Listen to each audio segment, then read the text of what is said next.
Hello friends, welcome you all on my informative channel True Knowledge. Friends, आज हम बात करेंगे कि देश में जब भी कभी इकोनॉमिक क्राइसिस होती हैं तो नौकरी और सैलरी में कटौती सिर्फ एक आम आदमी की होती है। तो क्या सिर्फ आम आदमी की नौकरी और सैलरी में कटौती से ही देश का इकोनॉमिक डेवलपमेंट होगा? जी नहीं। तो फिर एमपीज और एमएलएज की सुविधाओं पर बात क्यों नहीं होती? एमपीज और एमएलए को मिलने वाली जो प्रमुख सुविधाएं हैं उसमें सबसे इम्पॉर्टेंट है उनको जीवन भर मिलने वाली पेंशन। अगर कोई भी एक बार एमपी या एमएलए बन जाए तो उस व्यक्ति को जीवन भर पेंशन मिलती रहती है। ये pension ex serviceman, government teacher या साइंटिस्ट को भी नहीं मिलती जिन्होंने सालों तक देश की सेवा की है। एक एमपी को हर साल ऑलमोस्ट 40,000 रुपीज़ से लेकर 1 लाख से ऊपर की पेंशन मिलती है। कई बार तो एक व्यक्ति को कई पेंशनें मिलती हैं, जैसे राज्यसभा, विधानसभा, लोकसभा अलग अलग समय पर चुने जाने के कारण। दूसरा है फ्री ट्रैवल। सांसद को हवाई यात्रा, रेल यात्रा और रोड यात्रा इन सब के लिए फ्री में सुविधा मिलती है। हर साल उन्हें करीब 34 हवाई टिकट मुफ्त में दिए जाते हैं और तो और उनके साथ एक साथी की भी मुफ्त यात्रा की अनुमति होती है। रेल में फर्स्ट क्लास एसी में यात्रा का कोई खर्चा नहीं देना पड़ता। फ्री बंगलो प्लस मेंटेनेंस भी होते हैं। दिल्ली के लुटियंस जोन में आलीशान बंगले दिए जाते हैं जिनका किराया मात्र 500 to 1000 प्रति माह होता है। बंगले की सफाई, बिजली, पानी, मरम्मत सब गवर्नमेंट के खर्चे पर होता है। फ्री मेडिकल सुविधा। सांसदों और उनके परिवार को एम्स जैसे सर्वोत्तम स्वास्थ्य सेवाएं मुफ्त में मिलती हैं बिना किसी लाइन के। आम नागरिक को जहां बीमा या लोन लेने के लिए चक्कर काटने पड़ते हैं, वहीं नेताओं के लिए कोई रोक नहीं। अगर हम स्टाफ और ऑफिस अलाउंस की बात करें तो सांसदों को अपने क्षेत्रीय कार्यों के लिए अलग से स्टाफ का वेतन और ऑफिस चलाने का मासिक अलाउंस मिलता है जो 60,000 रुपीज़ से ऊपर ही होता है। सैलरी और भत्तों में वृद्धि का अधिकार उनके खुद के पास ही होता है।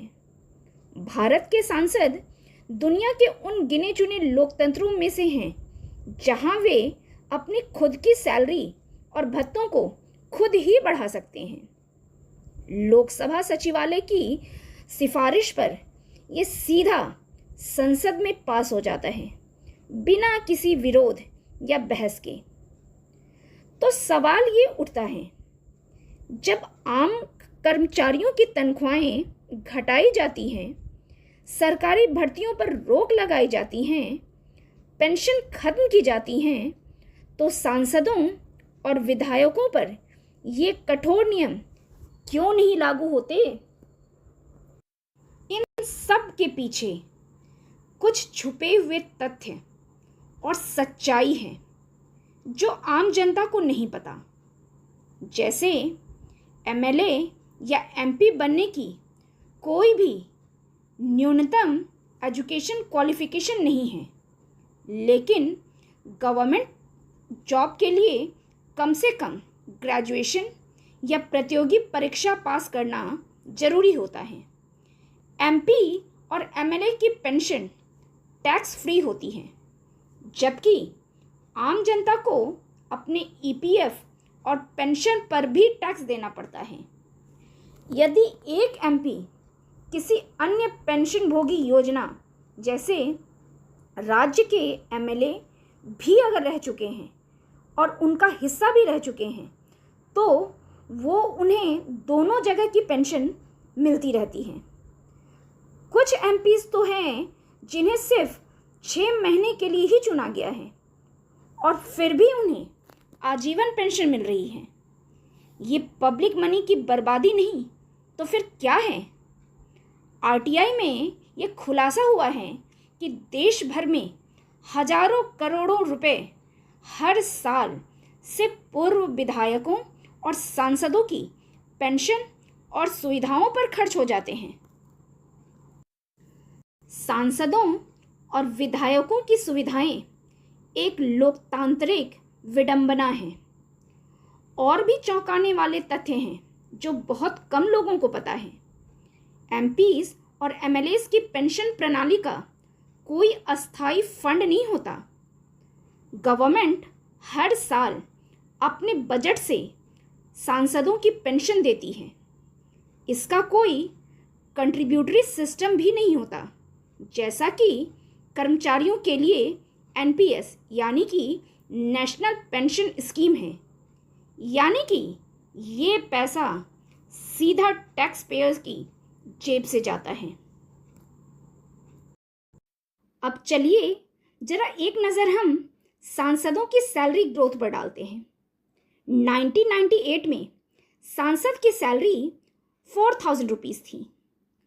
2010 में इसे 50,000 तक कर दिया गया। 2018 में ये बढ़कर 1 लाख तक हो गई, जो बेस सैलरी है, और अन्य भत्तों के साथ 2.7 लाख प्रति माह तक पहुंच गई। आम सरकारी कर्मचारियों की सैलरी इतनी जल्दी नहीं बढ़ती। उन्हें 10 साल में एक बार पे कमीशन का वेट करना पड़ता है सैलरी बढ़ाने के लिए। और तो और इन सांसद और विधायकों की कम उपस्थिति में भी इनको फुल सैलरी दी जाती है। कई सांसद तो ऐसे हैं जो संसद सत्रों में 20% से भी कम उपस्थित थे, फिर भी इसके बावजूद उनको पूरी सैलरी और भत्ते मिलते थे।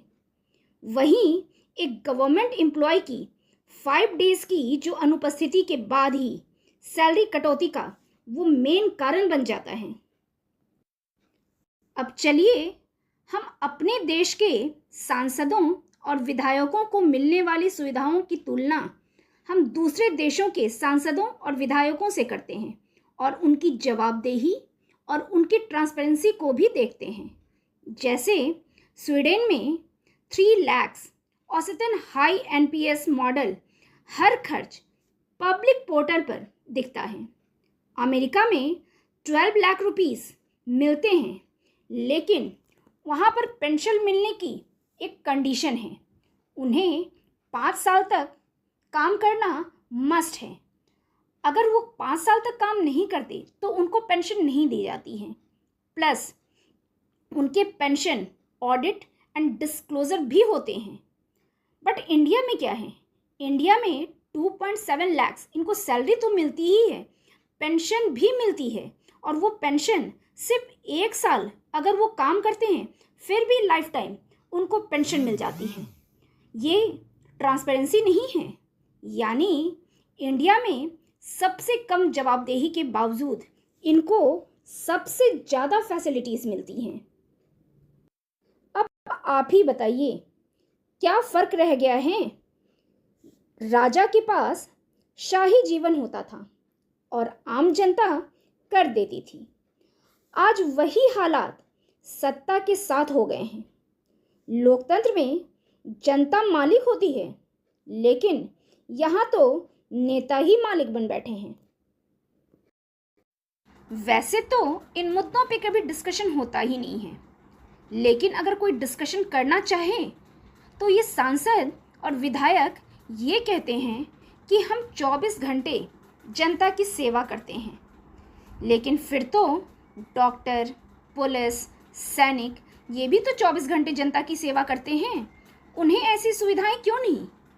दूसरा, उनका ये भी कहना है कि हमारे ऊपर बहुत दबाव होता है, लेकिन कोई की परफॉर्मेंस इंडिकेटर नहीं होता और ना ही जवाबदेही, तो फिर दबाव कैसा।